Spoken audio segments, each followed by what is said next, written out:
नमस्कार दोस्तों, बातें करते हैं कुछ नेपाल समाचारों की और बात करेंगे नेपाल में जो अध्यादेश पास हुआ है कि 40% सदस्य यदि एकजुट हो जाते हैं तो कोई भी पार्टी का विभाजन कर सकते हैं।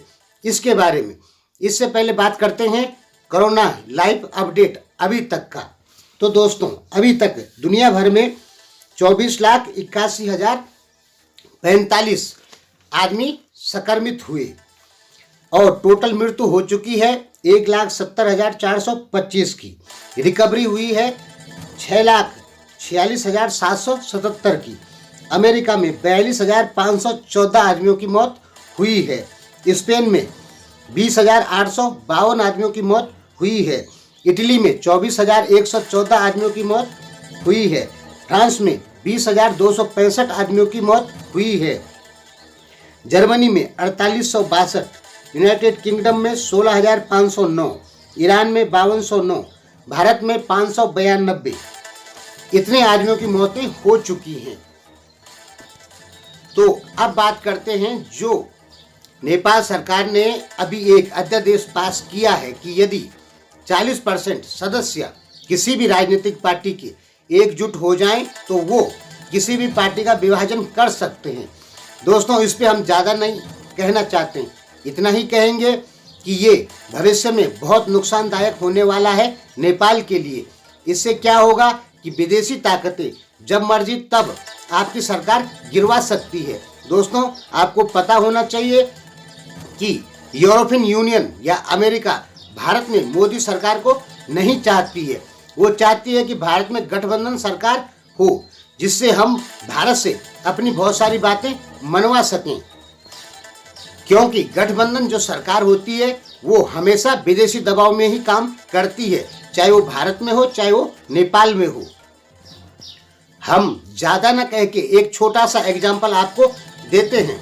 यदि पूर्ण बहुमत की सरकार होगी तो वो अपने तरीके से काम करेगी और विदेशी दबाव में काम नहीं करेगी। यानी वो यदि विदेशी दबाव में काम करेगी भी तो भी अपनी मर्जी से ही करेगी, विदेशों का ज़्यादा दबाव नहीं सहेगी।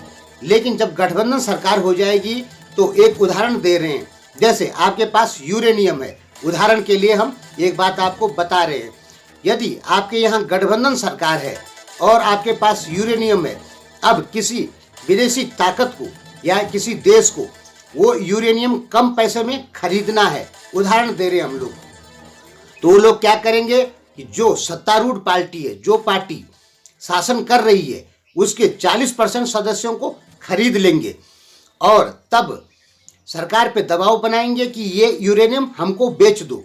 तो सरकार बोलेगी नहीं बेचेंगे, तो वो क्या करेंगे, तुरंत पार्टी को विभाजन करने की बात कह देंगे। फिर मजबूर होके जो पार्टी सत्ता कर रही है उस पार्टी को यूरेनियम का सौदा करना ही पड़ जाएगा। भारत में 70 साल से यही हो रहा है।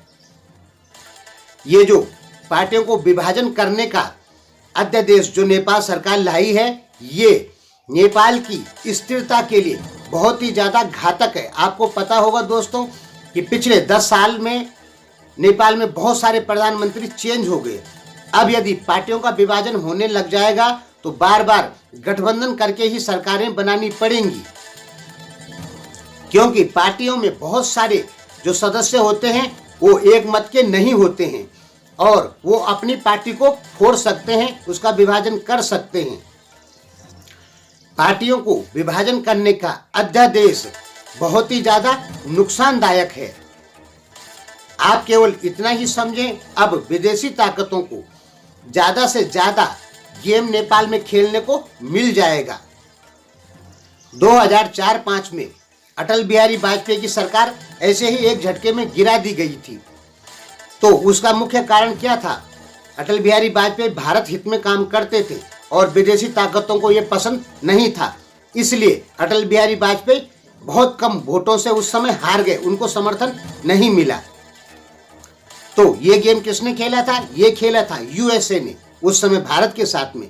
तो अब भविष्य में नेपाल में ये अध्यादेश पास होने के बाद पार्टियों का विभाजन करना बहुत सरल हो जाएगा और जो पार्टियां हैं, सारी की सारी राजनीतिक पार्टियों की छवि नेपाली जनता की नज़र में खराब हो जाएगी। यानी अब आपके पास इस अध्यादेश के पास होने के बाद नेपाल में कोई मजबूत पार्टी नहीं रहेगी, कोई ताकतवर पार्टी नहीं रहेगी आने वाले 2 साल, 4 साल, 5 साल बाद। और हो सकता है मजबूरन सेना को, जब सेना या राष्ट्रपति देखेगा कि देश के हालात खराब है, राजनीतिक पार्टियां विदेशी दबाव में काम कर रही है, तो राष्ट्रपति को अपने देश को चलाने के लिए, उसकी अखंडता को बरकरार रखने के लिए सेना का शासन लागू करना ही पड़ेगा।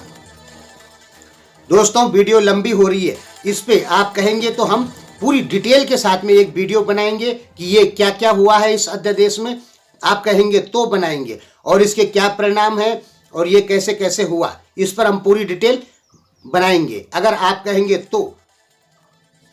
अब आगे, मोरंग में 85,000 परिवारों को 30 लाख किलो चावल बांटा गया है।